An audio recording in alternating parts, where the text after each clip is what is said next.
Hey, Krahnie, this is Micah. Uh, I'm making a little video for you today about this idea in chess called compensation.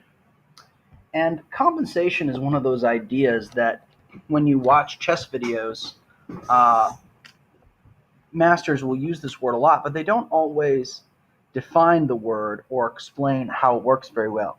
So I found a game that I thought gives a really good example of what compensation is and what it does and why it's important. So compensation is this idea in chess of the kind of offsetting advantage that someone has in exchange for material. So, for example, you give up some material, but if you still have an equal or winning position, then you have plenty of compensation. So, starting this game from the beginning, we have e4, c5, Sicilian defense. d4, I'm looking to get into the Smith-Morra gambit. C takes d4, pawn to c3. And what I am aiming for is a typical Smith-Morra accepted, which would be uh, d takes c3, and then knight takes, and then we would be off to the races. So oftentimes the game proceeds with knight c6, knight c3, then either d6 or e6, and then the king's bishop will develop, and so on and so forth. But instead, the opponent in this particular game played d5. So we were not going to go into the main lines of the Smith-Morra. Instead, we were going to go into something else. And so I said, okay, have to go with what I wanted. And so now I have to think about, what am I going to take? Am I going to take the d pawn now, or am I going to take, well, they're both d pawns. Am I going to take d4, or am I going to take d5? And it seemed clear to me that the best way forward was to take d5, and after queen takes d5, then c takes d4. So now the position is basically even. Both sides have a fairly good position. Uh, Not really much to complain about if you're black, after these first few moves. Arguably, black is going to have a fairly good game, easy to develop. And if white does have any advantage here, it's pretty minimal, pretty slight. And so, but this game, though, in spite of the fact that it's now close to even, I would say, it's not drawish. This is not a position that's likely going to lead to a draw, precisely because this position is going to be so wide open. It's going to have so many tactical chances with the position being so wide open that this game is almost certainly going to be decisive. So in order to keep up with the tactical openness of the game, Black plays what I think is a very strong move, and he plays pawn to e5. Now this is not the only move that he could have played in this position. Also logical would be uh, knight c6 to double down on the d4 pawn, but that would not be too difficult to defend. After knight f3, there are plenty of ways in which the pawn can still be defended. The pawn can also be defended with the bishop. Yes, there's the check, but it's not going to be particularly easy for black to win that pawn. And as long as white has the only pawn in the center, it's the only side that has a pawn influencing these central dark squares, that being e5 and c5. So I think black's choice of e5 is a stronger choice, because what it does is it gets his other bishop out. It creates a very easy opportunity for him to castle. And there's just a lot of good reasons why it makes sense. Now, what black is doing is white started the opening with a gambit attempt, and now what black is offering really here is a counter gambit. Now, this position in itself is not a gambit necessarily, because obviously if c takes or d takes e5, then black can just play queen takes e5 check, and now it's just a completely balanced position. You'll play bishop e2, but this still slightly favors white because knight f3 will be coming, and the queen will have to move, and white will be slightly ahead in development.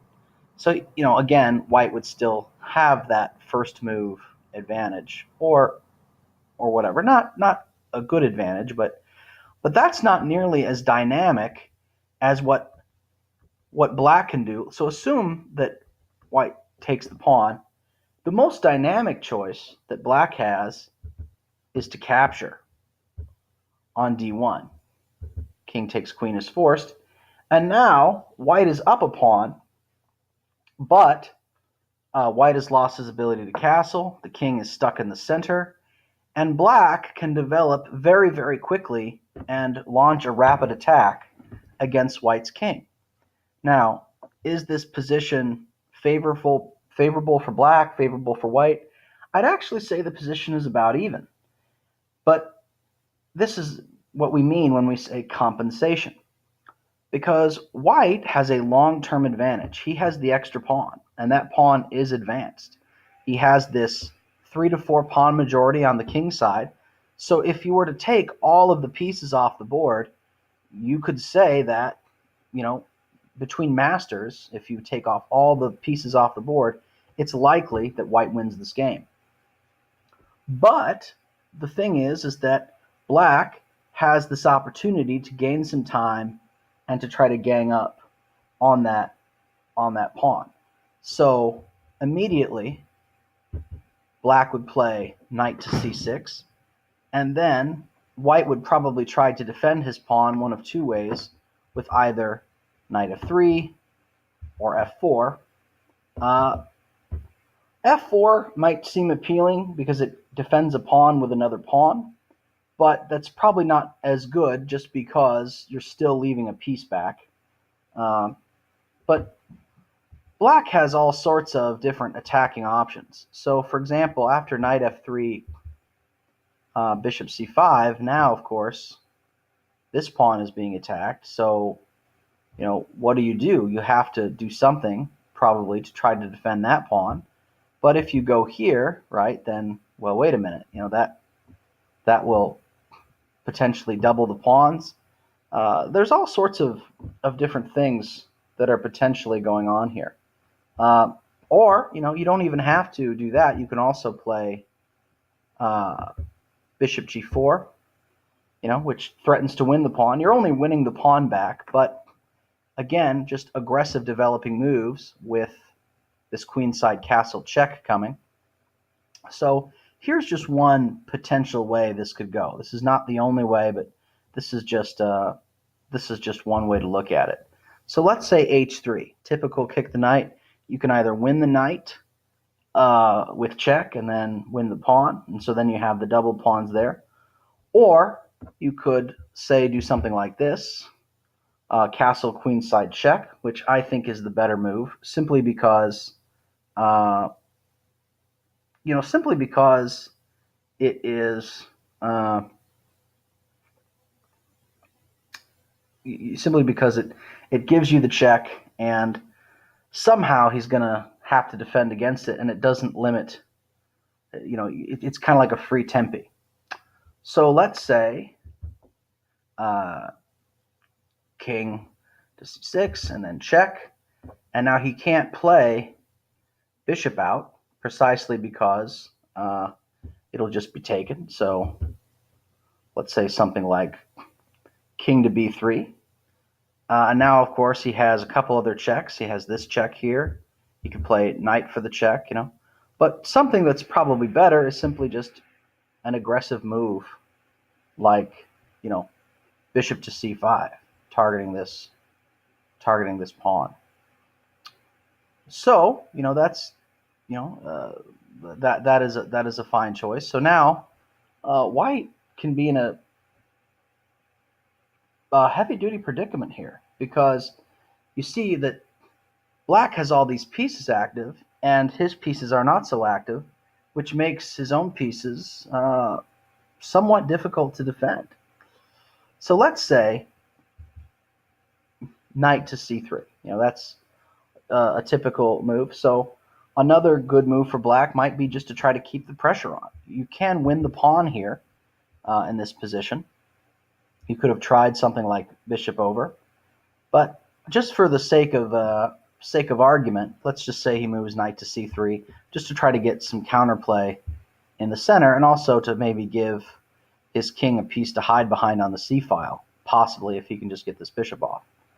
And all of these moves I'm showing, these are moves that actually happened in an analysis I was doing with someone. This wasn't the game, but we were just looking at alternate lines.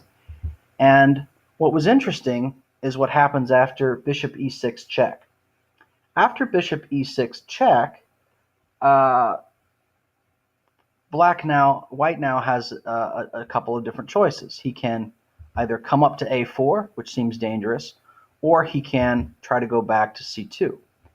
And that's what he did. He was hoping for something like this, like repetition, because he already didn't like his position. But what actually happens in this position, and this shows the danger, and granted, white has already made some very bad moves, so I'm not saying this line we're at is forced in any way, but at this point, white actually can get mated rather easily if black simply sees the check. Because after knight to b4 check, the king cannot escape to b3, and he also cannot escape to the d file because of the rook. So he has to come back here, and then bishop f5 check, interpose is forced, and bishop takes on d3, checkmate.